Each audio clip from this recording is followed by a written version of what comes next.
This podcast is brought to you by the School of Advanced Study, University of London. All of our podcasts are available from our website, www.sas.ac.uk.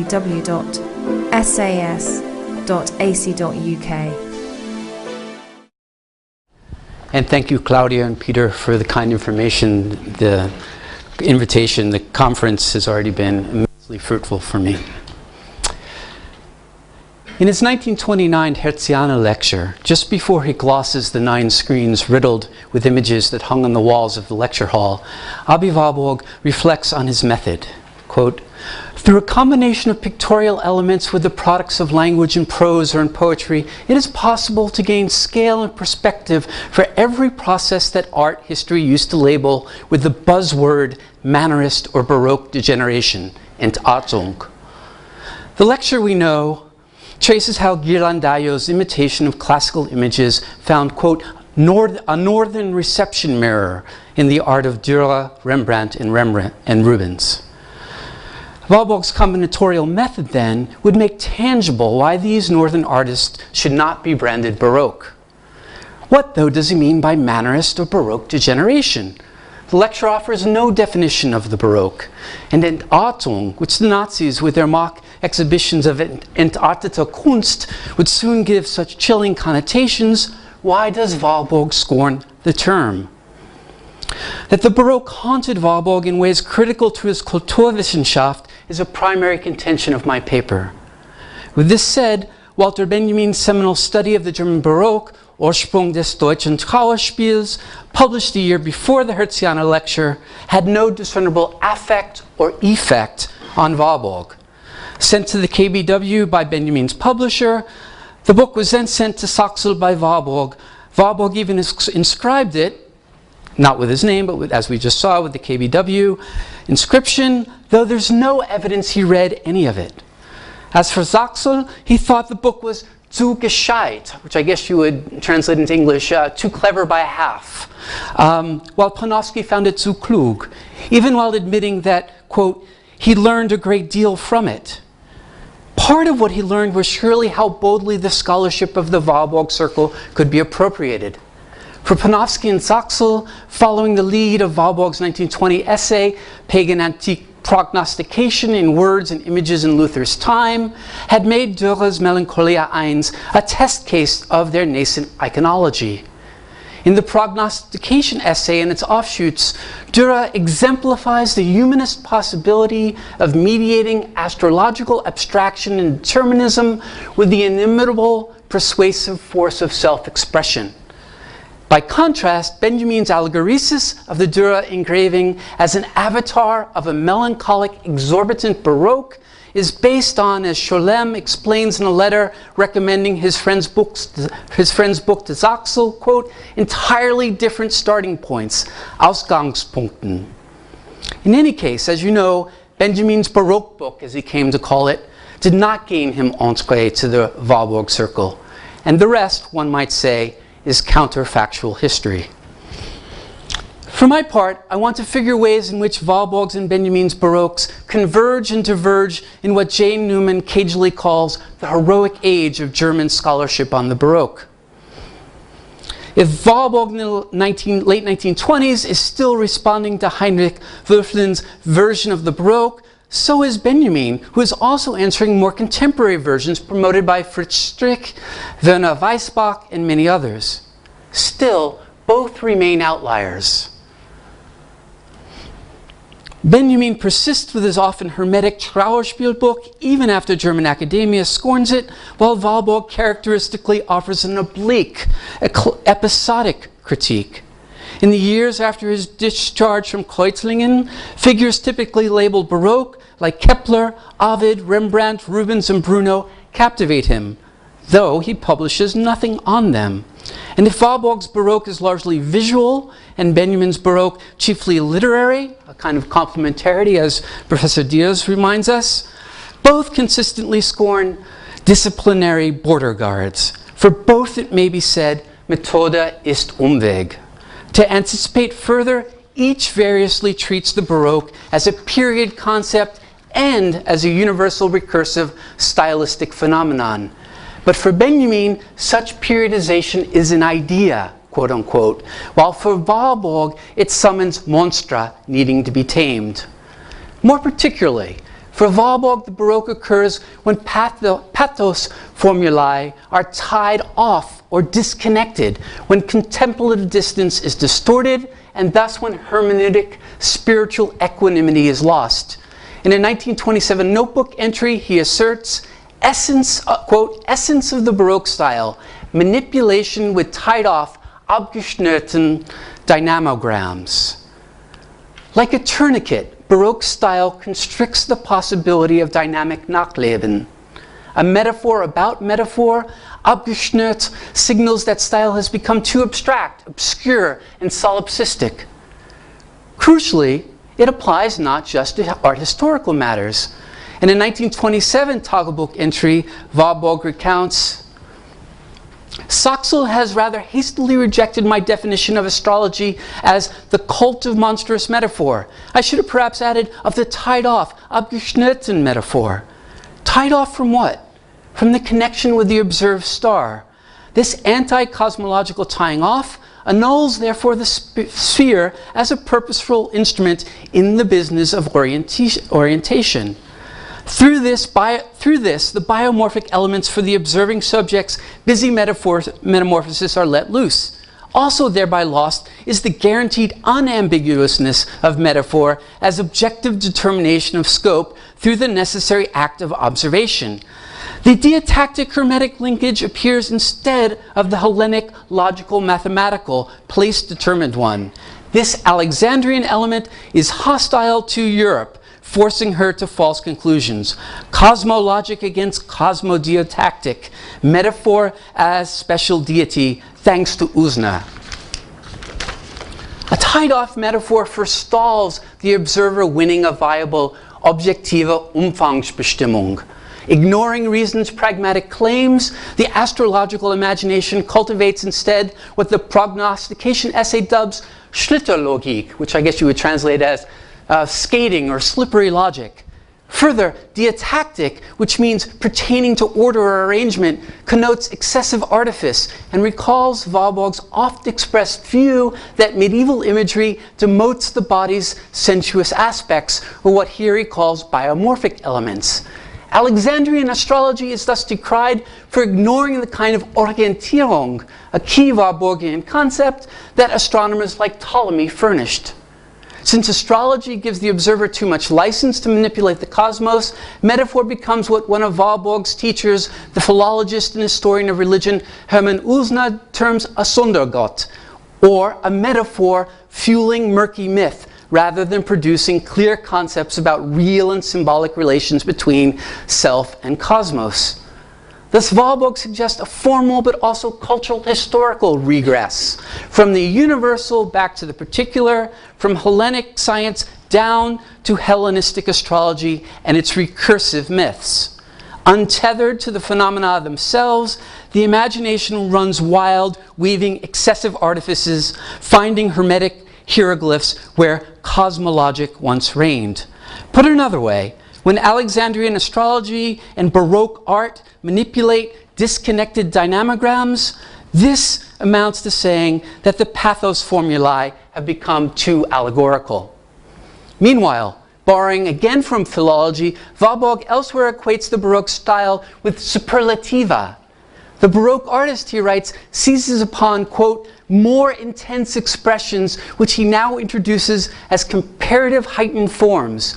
These degenerate to tied-off superlatives of gestural language whose usury of essential meaning is foremost an intoxicated one, end quote.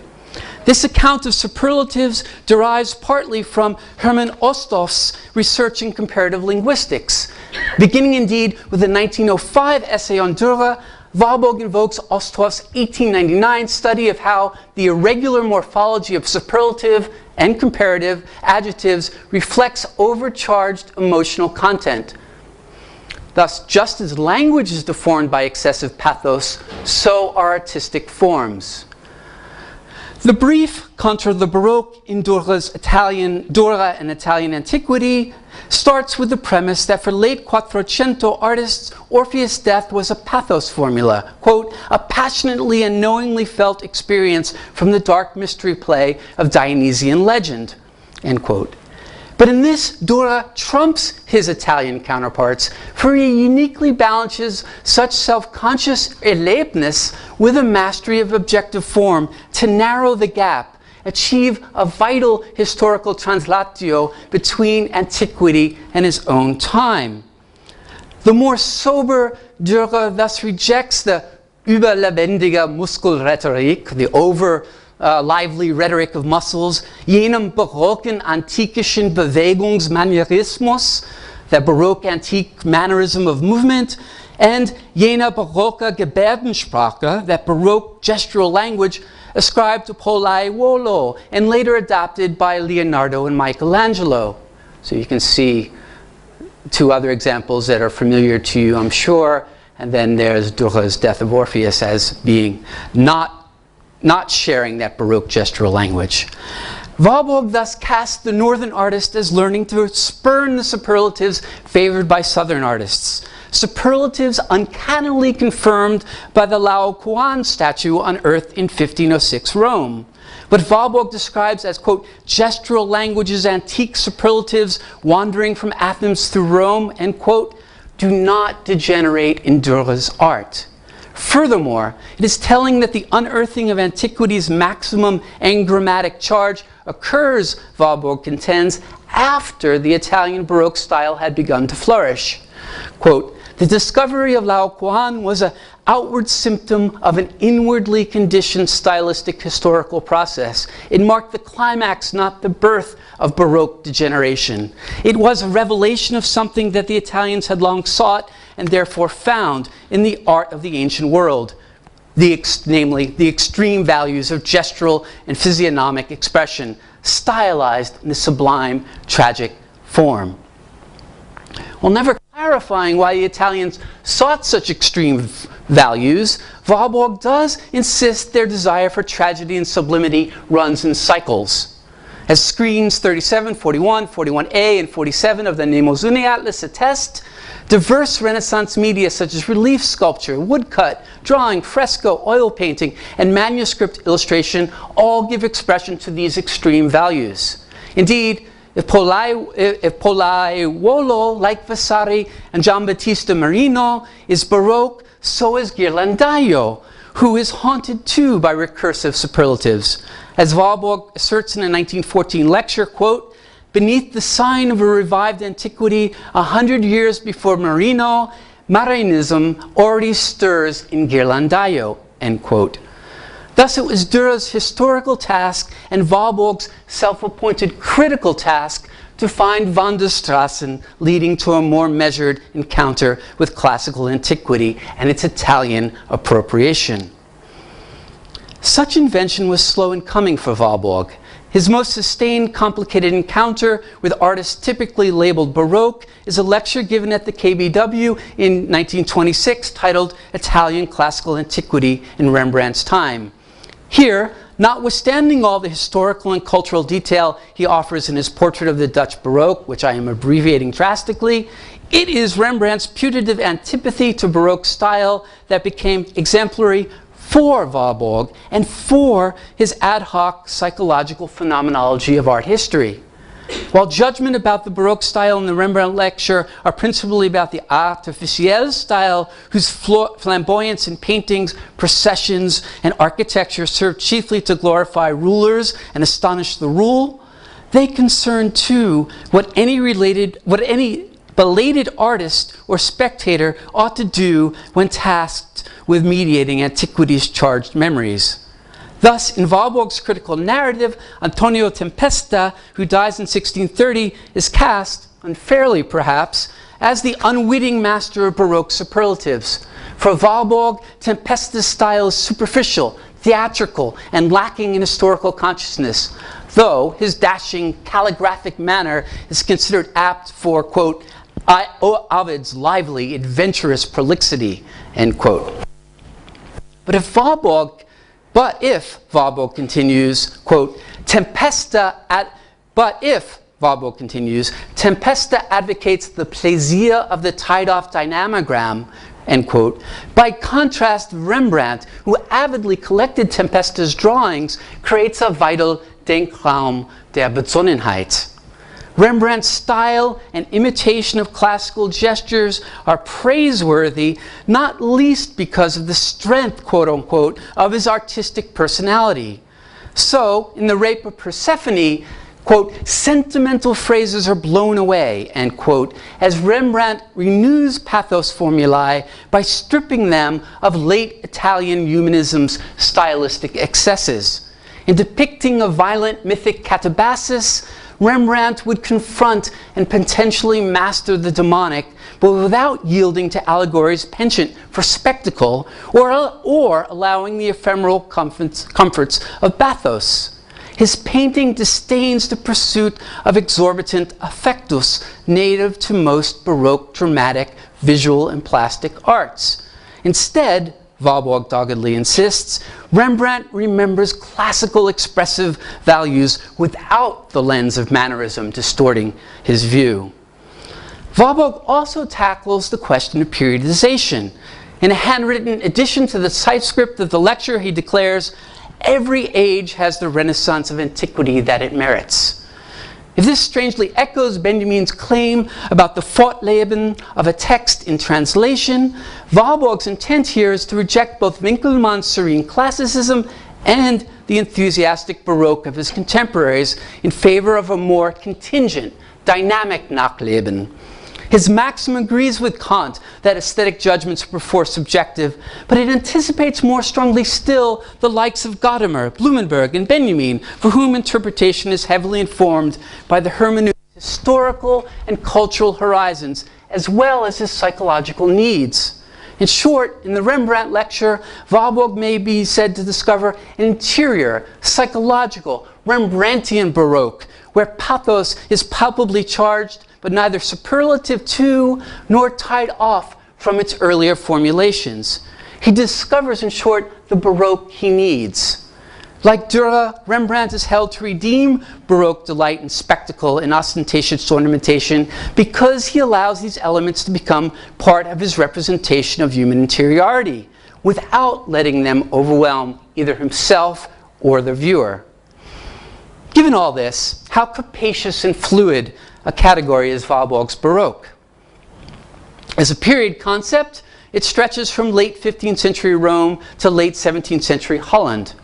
But as a marker of a superlative style of thought, it is, as his writing about astrology confirms, thoroughly recursive. I will not rehearse how the conceptual tensions between Warburg's synchronic and diachronic Baroques fit within the endless debates about the nature of the Baroque style concept, except maybe to say that Warburg agrees with Nietzsche, Dawes, Deleuze, and others in wanting it both ways, in wanting to make it a historical and a universal creature. In this, it indeed resembles a pathos formel, whose claims on the eye and spirit are also historical and universal. And though he complicates matters in the Rembrandt lecture, the Baroque for Warburg is generally less an artistic or period style than a dubious ethical, psychological stance of the artist, poet, or critic towards antiquity's artistic legacy and the irrational elements it contains. The Baroque is Nachleben gone off its tracks. Like a comet, it follows an errant Wanderstrasse.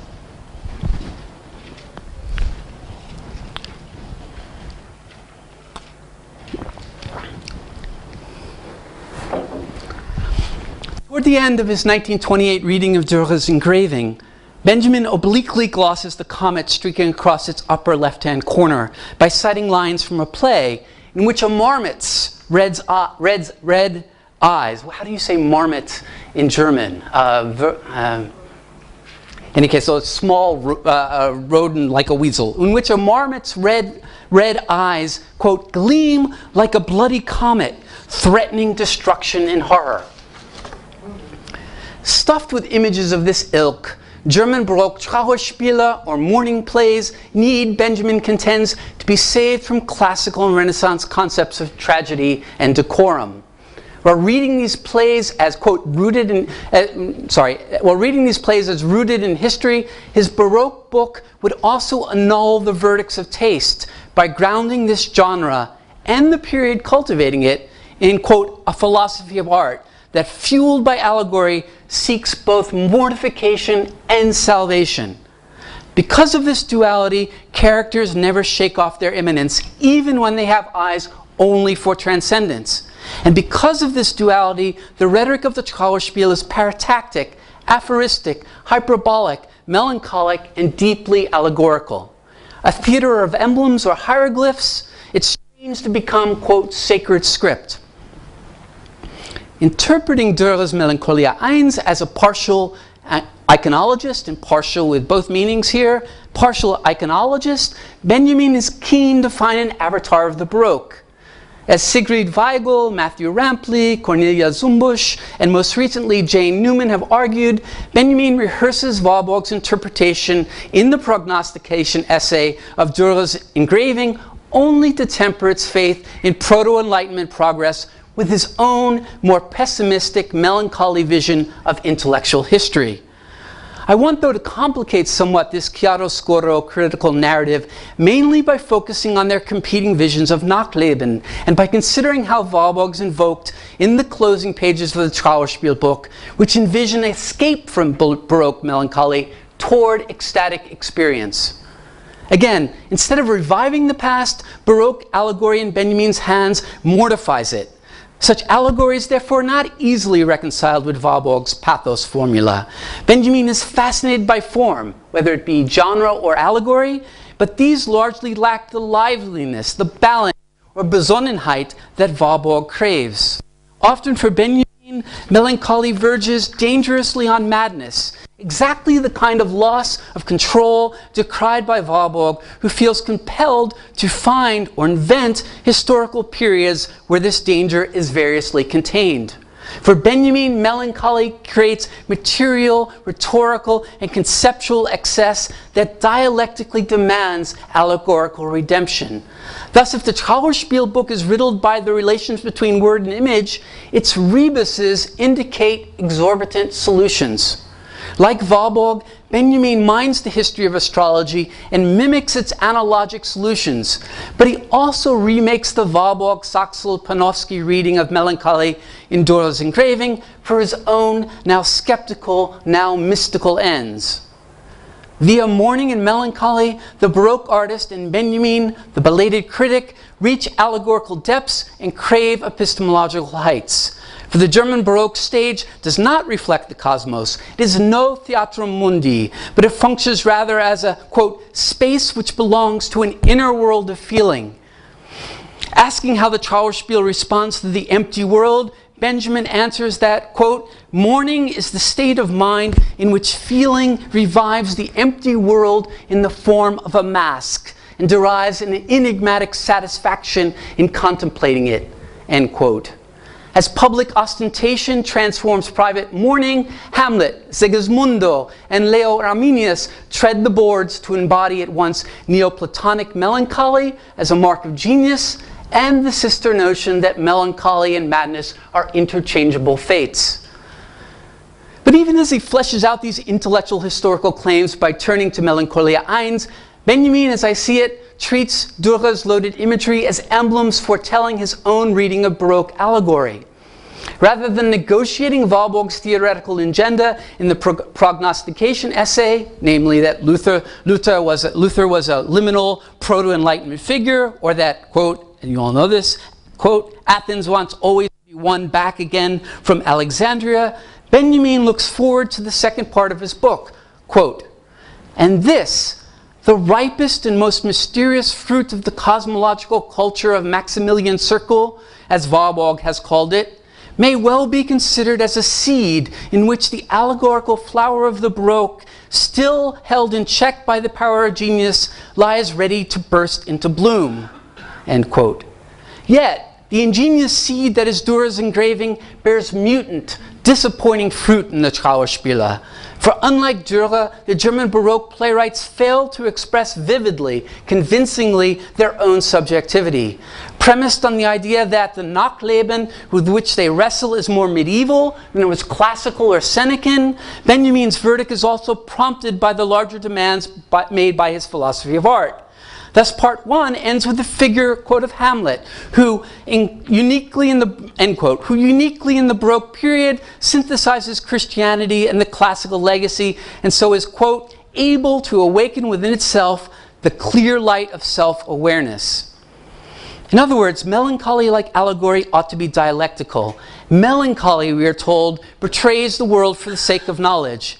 But if this betrayal, which is Benjamin's betrayal as well, undermines the Warburg Circle's reading of Dürer's engraving, it is not because Warburg failed to prize self-awareness as well. As Professor Zumbusch reminds us, Warburg treats the pathos formel in Dürer's hands as a form of interiorization and energetic inversion that also, I would add, spurns Baroque solipsism in excess. A related question, then, is how Benjamin's critique of the Romantic symbol and championing of Baroque allegory is mirrored in Warburg's treatment of symbol and metaphor. Rejecting the Romantic symbol's efforts to forge, quote, the unity of the material and the transcendental object, Benjamin turns to allegory in the book's second half, where he roots his own critical approach in 17th century aesthetics. Quote, the Baroque apotheosis is a dialectical one. It is accomplished in the movement between extremes, end quote. Thus, like Warburg's notion of polarity, or that cognitive oscillation between Magie und Logik, between too much proximity to phenomena and too much distance from them, Benjaminian allegory seeks mediation. Yet when Benjamin glosses the antinomies of allegorical interpretation, his paralogic, or Schlitterlogik, neglects pragmatic, historical, contingent meanings in ways that Warburg surely would have blamed. In the Trauerspiele, Benjamin famously contends, quote, any person, any object, any relationship can mean absolutely anything else. With this possibility, a destructive but just verdict is passed on the profane world. It is characterized as a world in which the detail is of no great importance, in der es aufs Detail so streng nicht ankommt. And though Benjamin's 1933 essay, Strenger Kunstwissenschaft, will urge attention to the, quote, insignificant or inconspicuous aspect, here detail is sacrificed to allegory's dialectical powers. Quote, the profane world is both elevated and devalued by allegory. In its written form as script, that would be a vehicle, the sacred Baroque allegory tends towards hieroglyphics, toward the image. Yet if Benjamin's language often weirdly echoes Warburg's, there's even a moment there where he uses the word Ausprägung, their common rejection of the Romantic symbol leads in antithetical directions. For Benjamin, such hieroglyphs are natural historical runes fit for melancholic allegoresis, whereas for Warburg, finding polarity and memory in the symbol identifies it as a still dynamic pathos formula, whereby the spectator can revel in his own metaphoric distance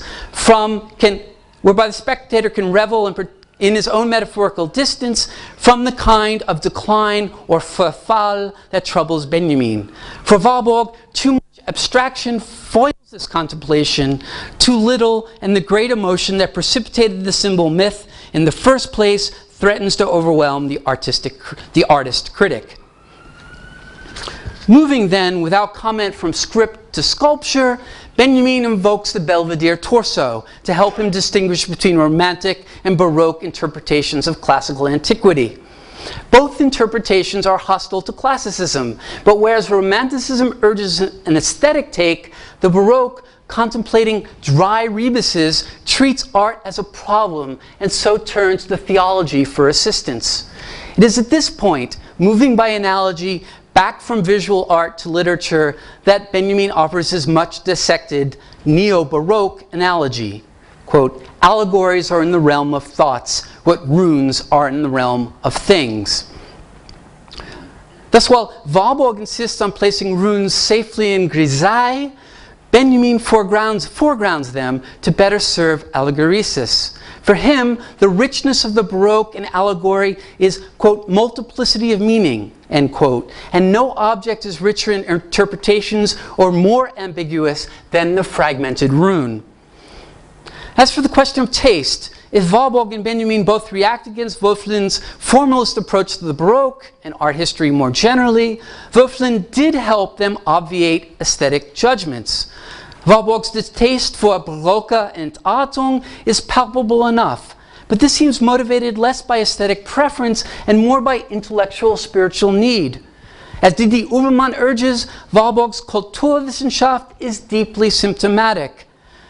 For different reasons, Benjamin also scorns aesthetic judgments. To avoid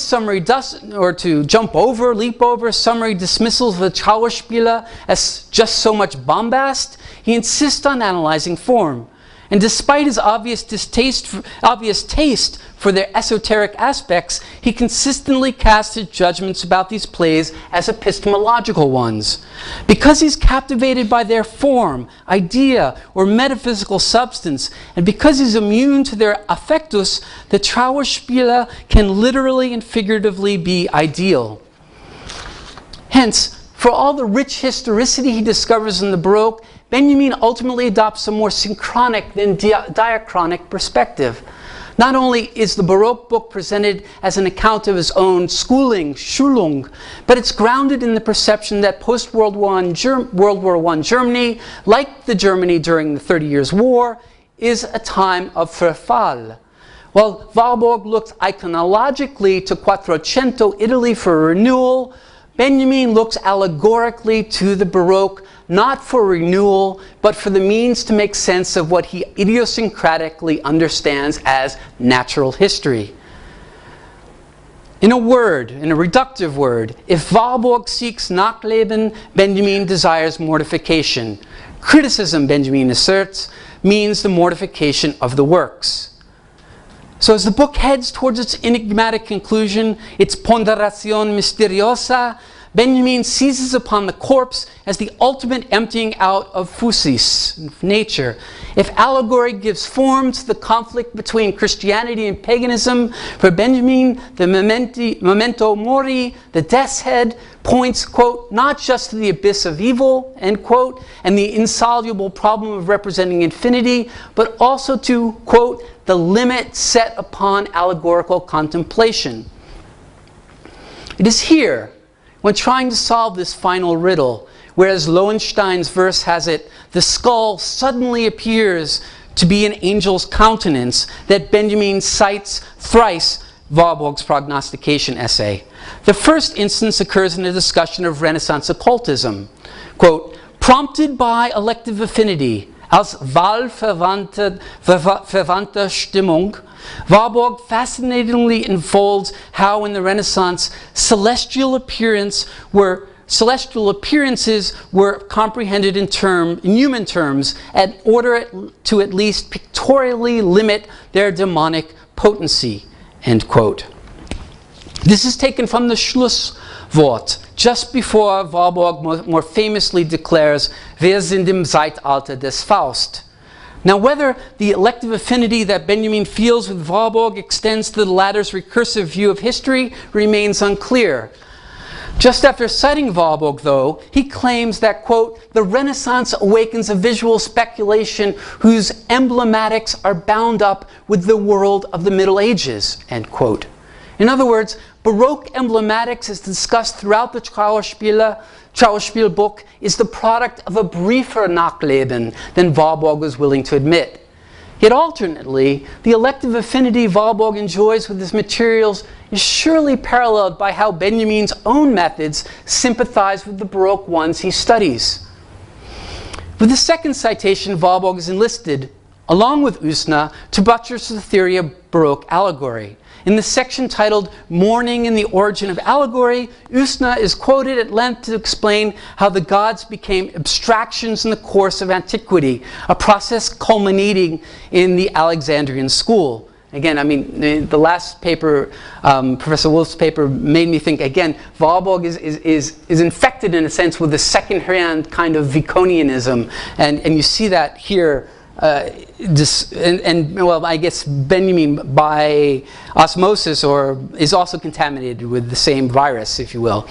But such a process was made more profound, Benjamin claims, when notions of Christian guilt, which already taint worldly objects with the fall, were incorporated.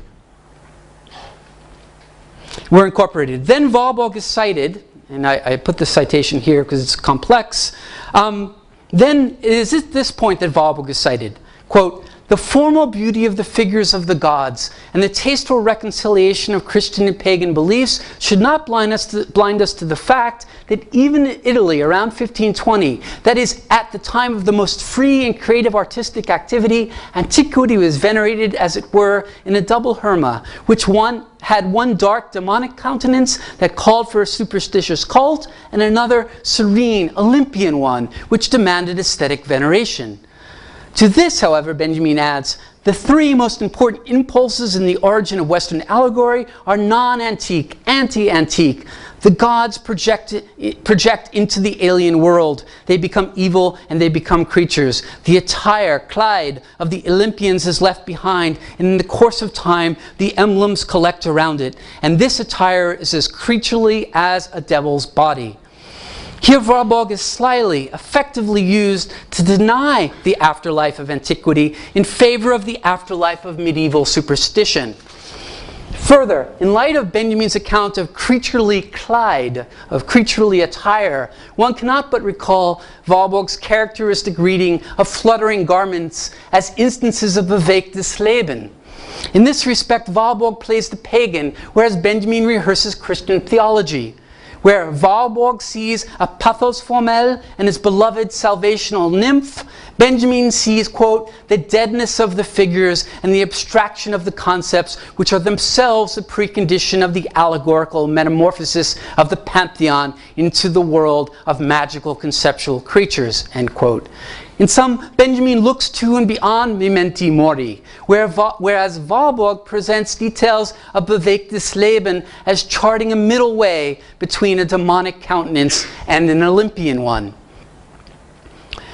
As for the third citation, Benjamin intriguingly invokes it to move closer to Warburg's position. Warburg is quoted as insisting that any account of Renaissance astrology tacitly accepted by the Christian Church must not forget its atavistic pagan elements. Benjamin agrees, and with this he turns back to the Trauerspiel.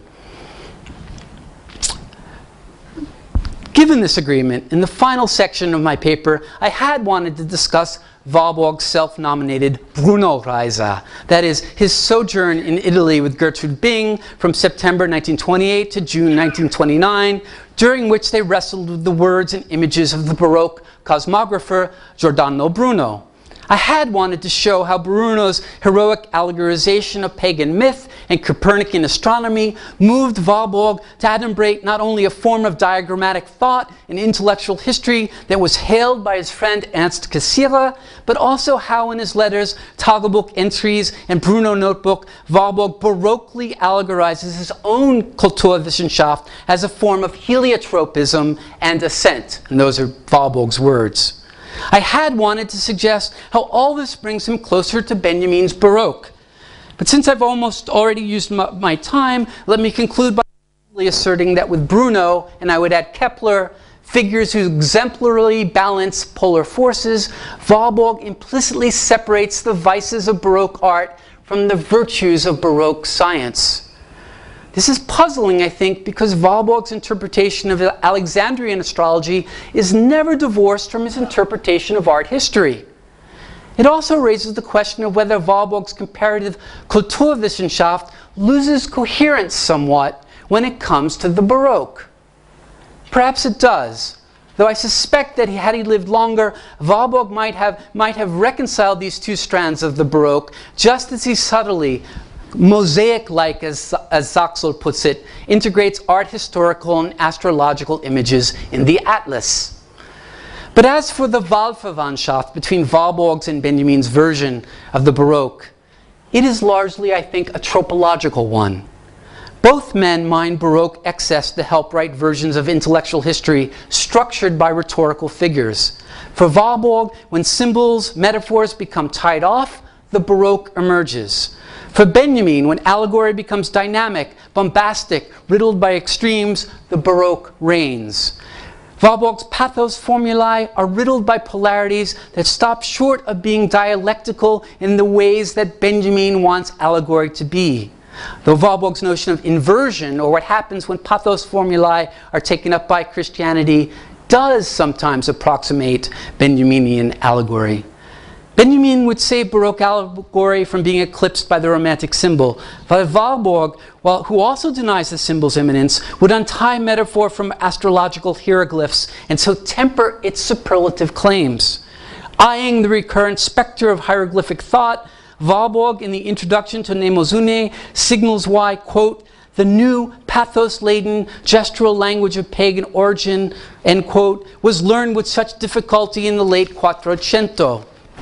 I quote again, with the practitioners of Hellenistic astrology, the clear naturalness of the Greek pantheon became a conglomeration of monstrous shapes.